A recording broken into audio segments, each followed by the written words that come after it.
नमस्कार दोस्तों, welcome to back my channel. चलिए आज हम लोग प्रेजेंट परफेक्ट टेंस को सीखेंगे, क्योंकि पिछले वीडियो में हम लोग प्रेजेंट कंटिन्यूअस टेंस सीख लिए थे। आज हम लोग प्रेजेंट परफेक्ट टेंस को शुरू करेंगे। चलिए, present perfect present perfect tense, ठीक है। प्रेजेंट परफेक्ट टेंस को आज हम लोग सीखेंगे। तो प्रेजेंट परफेक्ट टेंस में लिखेंगे पहले हम जिस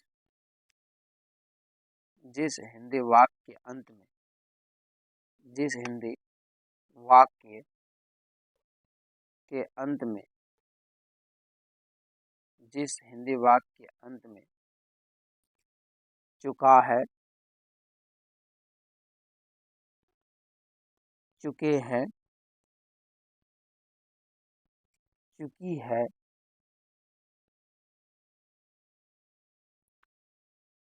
तथा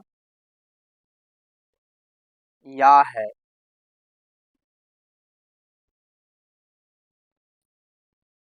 ये है, यो हो, लगा रहे, लगा रहे, तो हम उसमें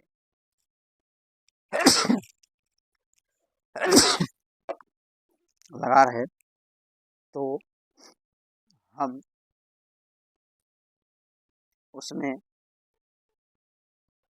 हम उसमें हैव हैज का प्रयोग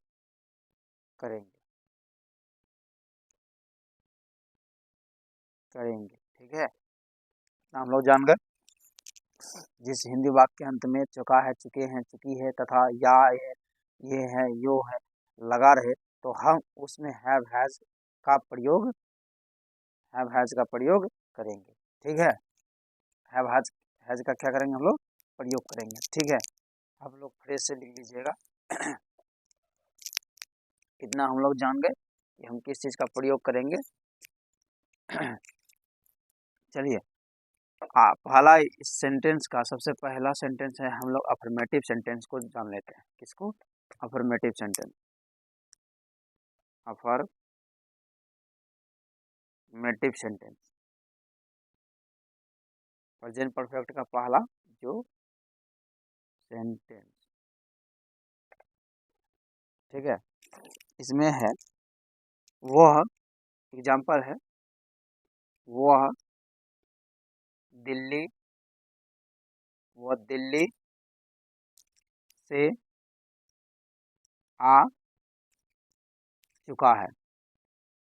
देखिए, वो ये जो है बीती हुई बातों को, प्रेजेंट परफेक्ट टेंस क्या होता है कि बीती हुई बातों को मतलब कि उस वाक्यों को बनाया जाता है, जो जो चीज़ें बीत चुकी है, ठीक है। जैसे वो दिल्ली से आ चुका है, तो इसका क्या ट्रांसलेशन बनेगा? ही के साथ हम जानते हैं कि हैज लगता है। ये सब चीज़ हम लोग सीख करके आए हैं, किसके साथ क्या लगेगा। He has come, he has come, है ना। ही हैज कम V3 लग रहा है यहाँ पे, समझे। कम का ये तो V1 है, लेकिन इसका V3 भी कम ही होता है, COME, ठीक है। हाँ, आना का। ही हैज कम फ्रॉम, से का इंग्लिश फ्रॉम दिल्ली, ठीक है। यहाँ पे V3 का उपयोग हुआ है, ठीक है। आप लोग जो है वर्ड मीनिंग में V1, V2, V3 ये तीन चीजें आपको याद करना होगा, ठीक है।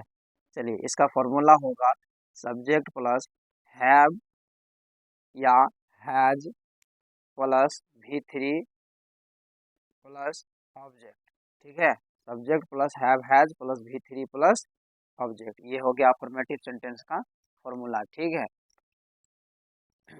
देख लीजिए आप लोग, ये हो गया अफर्मेटिव सेंटेंस का subject plus have has plus V3 plus object. आ गया समझ में? चलिए, अब हम लोग जानेंगे दूसरा। इसका हम लोग सबसे पहले जान लेते हैं किसके साथ क्या लगता है। ये एक बार और दोहरा देते हैं। He, she, it, you, we, they and नैम। ठीक है, ही के साथ लगता है हैज, सी के साथ भी हैज, इट के साथ भी हैज, यू के साथ हैव, वी के साथ हैव, दे के साथ हैव और नैम के साथ राम हैज, जैसे हैज। ठीक है, जिसको मतलब अगर समस्या है तो वो इसको दोबारा सीख सकते हैं, किसके साथ कौन सा सब्जेक्ट के साथ कौन सा हेल्पिंग वर्ब लगेगा। ठीक है, चलिए अब हम लोग जानते हैं अफर्मेटिव सेंटेंस तो हम लोग सीख लिए थे। अब हम लोग इसका अफर्मेटिव सेंटेंस के बाद हम लोग सीखेंगे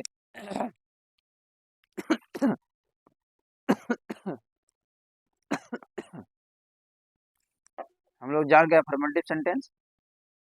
अब हम लोग नेगेटिव सेंटेंस जानेंगे। नेगेटिव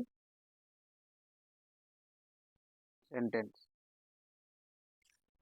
ठीक है, हम लोग क्या जानेंगे, नेगेटिव सेंटेंस। नेगेटिव सेंटेंस के एग्जांपल लेते हैं, जैसे वह अब तक, वह अब तक नहीं आया।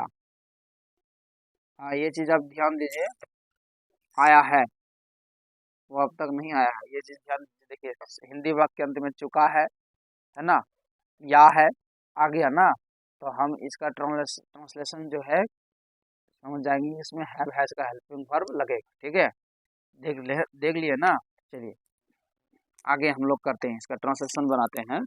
देखिए वह का इंग्लिश ही के साथ क्या लगता है, हम लोगों को पहले से ही पता चल गया है कि ही के साथ हैज लगता है, तो हैज ही हैज नॉट, नहीं का English not, he has not, है ना, कम, he has not come, V3 लगा है। आयरन का English he has not come, अब तक का yet, he has not come yet. ठीक है, अब इसका फॉर्मूला क्या होगा, इसका फॉर्मूला तो अब आराम से बना सकते हैं। इसका फॉर्मूला होगा सब्जेक्ट हैव या हैज नॉट,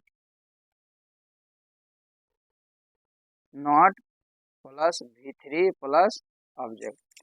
ठीक है, ये इसका फॉर्मूला हो गया। आ गई बात इतना समझ में। चलिए इतना हम समझ गए, अब आगे हम सीखेंगे इंट्रोगेटिव सेंटेंस।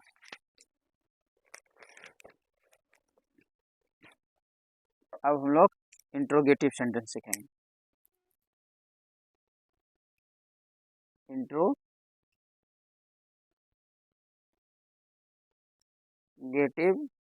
सेंटेंस, ठीक है, इंट्रोगेटिव सेंटेंस। इंट्रोगेटिव सेंटेंस में सीखेंगे, पहला हम लोग एग्जाम्पल लेंगे, ठीक है, और उसके बाद हम लोग लिखेंगे। वही इंट्रोगेटिव का मतलब समझिए सवाल पूछने वाला बात। ठीक है, जो हम लोग वाक्य में क्या करते हैं, सवाल पूछते हैं, सवाल पूछने वाला सेंटेंस को बनाते हैं। जैसे देखिए, क्या वे, क्या वे लोग आ चुके हैं, आ चुके हैं, प्रश्नवाचक का चिन्ह, क्योंकि क्या लग गया है, तो इसका ट्रांसलेशन क्या बनेगा, दे, देखिए दे है, दे के साथ वे लोग हैं, वे लोग का मतलब इंग्लिश क्या होता है, दे होता है, दे के साथ क्या लगता है, हैव लगता है, तो have they, have they, have they come, V3 लगा है प्रश्नवाचक में, हैव दे कम। आप लोग V1 V2 V3 जो है याद कर लीजिएगा। ठीक है, और इसका फॉर्मूला क्या बनेगा, हैव या has plus subject plus V3 plus object plus प्रश्नवाचक का चिन्ह। ठीक है, ये इसका क्या बन गया, फॉर्मूला बन गया। ये था आपका प्रेजेंट परफेक्ट टेंस। ठीक है, आप लोग ट्रांसलेशन बनाते रहिए, सभी का समझ रहे हैं, और ट्रांसलेशन बना करके अगर जो नहीं बनेगा वो आप कमेंट सेक्शन में डाल दीजिएगा, और जहाँ पे आपको लगता है समझ नहीं आता आप कमेंट सेक्शन में इस बात को लिखिए, हम वहाँ पे समझा देंगे, ठीक है। तो ये था आपका प्रेजेंट परफेक्ट टेंस, हम लोग सीख गए। अगले वीडियो में हम लोग प्रेजेंट परफेक्ट कंटिन्यूअस को सीखेंगे। चलिए धन्यवाद दोस्तों, और चैनल को सब्सक्राइब कर दीजिए, लाइक कमेंट कर दीजिए, शेयर भी कर दीजिए।